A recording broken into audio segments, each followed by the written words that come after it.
안녕하십니까? 오늘 이 아침 이 일이 여호와로 말미암음이라 이런 제목으로 말씀의 은혜를 나누겠습니다. 어제 열왕기상 12장 15절 또 12장 24절의 말씀을 공독하도록 하겠습니다. 왕이 이같이 백성의 말을 듣지 아니하였으니 이 일은 여호와께로 말미암은 것이다. 여호와께서 전에 실로 사람 아이야로 느바세 아들 여로보암에게 하신 말씀을 이루게 하심이더라. 24절 여호와의 말씀이 너희는 올라가지 말라. 너희 형제 이스라엘 자손과 싸우지 말고 각기 집으로 돌아가라. 이 일이 나로 말미암아 난 것이다 하셨다 하라 하신지라. 그들이 여호와의 말씀을 듣고 그 말씀을 따라 돌아갔더라. 아주 오래전부터 자꾸 이 말씀이 생각이 났습니다. 여러 어떤 상황들, 예상하지 않던 상황에서 빗나가는 순간들이 있을 때 그때 이 말씀이 생각이 났습니다. 어떤 아주 속상한 일이 생겨 이거는 내 뜻대로 이루어지지 않고 막 속상한 일이 생겼을 때, 도저히 이해가 안 가는 상황이 생겼을 때 그때도 이 말씀이 생각이 났습니다. 하나님의 뜻에 역행하는 정치적인 상황이 펼쳐지거나 코로나로 인해서 전 세계가 어려움에 직면할 때, 그리고 국회의원 과반수가 넘는 180석으로 거대 여당이 탄생할 때도 이 말씀이 생각이 났습니다. 어떤 심각한 상황이 하나님께서 만드신 것은 아닙니다. 분명히 아닙니다. 어떤 어려움을 겪고 있는 상태가 하나님께서 벌을 주셔서 그 사람이 겪고 있는 상황도 아닙니다. 사람이 건강을 잃고 하늘이 무너지는 경험을 하는 일도 하나님이 계획하신 일이 분명히 아닙니다. 그런데 성경은 이 일은 여호와로 말미암음이라고 말씀하십니다. 아니, 잘못해서 인간에게 벌주게 한 하나님의 채찍이 아닌데도 암으로 인한 여러 가지 상황 속에서 하나님은 이 일은 여호와로 말미암음이라고 말씀하십니다. 그런데 왜 성경은 이 일은 여호와로 말미암음이라고 말하고 있을까요? 성경 속에서 여러 가지 상황 속에 드러나는 일들을 한번 살펴보도록 하겠습니다. 사사기 14장 1절로 4절을 보면 삼손이 딥나로 내려갑니다. 그리고는 거기서 한 블레셋 여인에게 반합니다. 그리고는 올라와서 부모님에게 나 딥나로 내려가서 블레셋 여인을 보았는데 그 여인과 결혼하겠습니다라고 이야기합니다. 성경은 이 사건에서 4절 말씀을 보면 삼손이 틈을 타서 블레셋을 치려고 함이었고 이 일이 여호와로서 나온 줄을 알지 못하였더라고 표현하고 있습니다. 마치 하나님께서 이 일에 관여하시는 것처럼 삼손이 결혼하는 것이, 블레셋 여인과 결혼하는 것이 하나님의 뜻인 것처럼 그렇게 표현되어 있습니다. 그런데 다른 번역을 보면 이런 말이 아니라 삼손이 잘못한 부분이 있고 잘못 가는데도 하나님은 그 사건을 역용하셔서 삼손의 그 일을 통해서 또 다른 역사를 이루시는 사건들을 봅니다. 그리고는 이 일은 여호와로 말미암음이라고 주님은 말씀하십니다. 다시 한번 본문으로 돌아가 봅니다. 삼손이 기꺼이 부모님을 설득합니다. 제가 이 사건을 보면서 이런 생각이 들었습니다. 아마도 삼손의 부모님은 삼손에게 가정교육을 제대로 시키지는 못한 것 같다. 그런 생각이 들었습니다. 왜냐하면 자식이 이기는 부모가 없다고 합니다. 그런데 분명히 잘못된 어떤 선택을 삼손이 합니다. 근데 부모가 그걸 막지 못하고 같이 블레셋으로 딥나로 내려갑니다. 이런 사건을 보면 분명히 부모가 삼손을 이기지 못하는 상황 속으로 그렇게 교육이 이루어졌다라고 볼 수가 있습니다. 그러나 삼손은 이렇게 생각했습니다. 내가 블레셋 여자를 얻어서 그래서 블레셋 사람들에게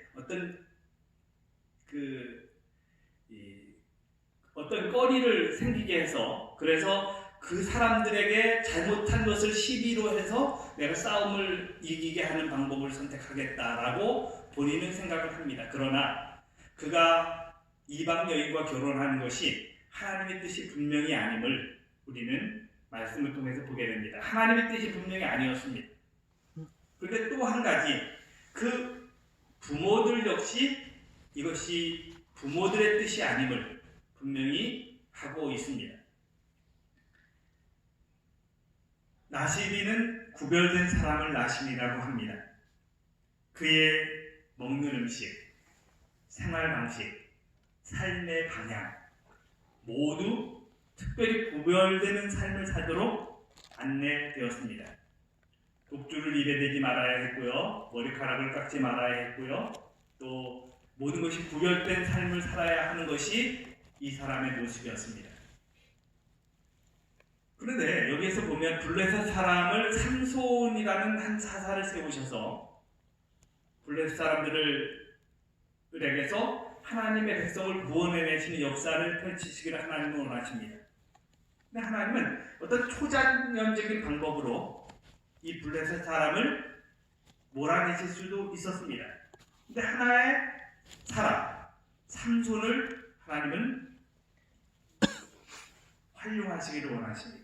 사람을 통해서 구원하는 것을 하나님이 이루시기를 원하신다고 하는 것입니다. 그런데 여기에서는 분명히 하나님의 목적이 있습니다.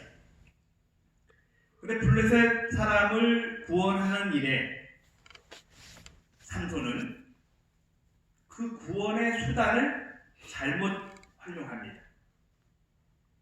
분명히 구원의 목적은 하나님께로부터 온 것입니다. 그런데 수단을 삼손은 잘못 역용하려고 하는 것입니다. 그래서 결국에는 그 여인을 내게로 갑니다. 그리고는 내려가는 길에 한 사자를 만납니다. 그 사자를 갑자기 여기 성경 속에는 하나님의 심이 임했다라고 표현합니다. 그래서 심이 불꽃 솟아올랐습니다. 그리고는 사자를 아무것도 가지지 않고 그냥 찢어 죽였습니다. 그의 힘으로 사자를 이겨버린 것입니다. 그리고는 이제 얼마 정도 시간이 지난 다음에 다시 딥나로 내려가는데요. 내려가 보니까 이 사자의 몸에서 아마도 다 썩고 뼈만 남았는데 그 뼈 있는 구석에 벌이 들어가서 집을 지었던 모양입니다. 그래서 꿀이 거기에 이제 잔뜩 생겼어요. 그래서 그 꿀을 움켜가지고 먹고 그리고는 내려가서 이제 잔치를 하는데 그 잔치하는 과정 중에서 퀴즈를 냅니다.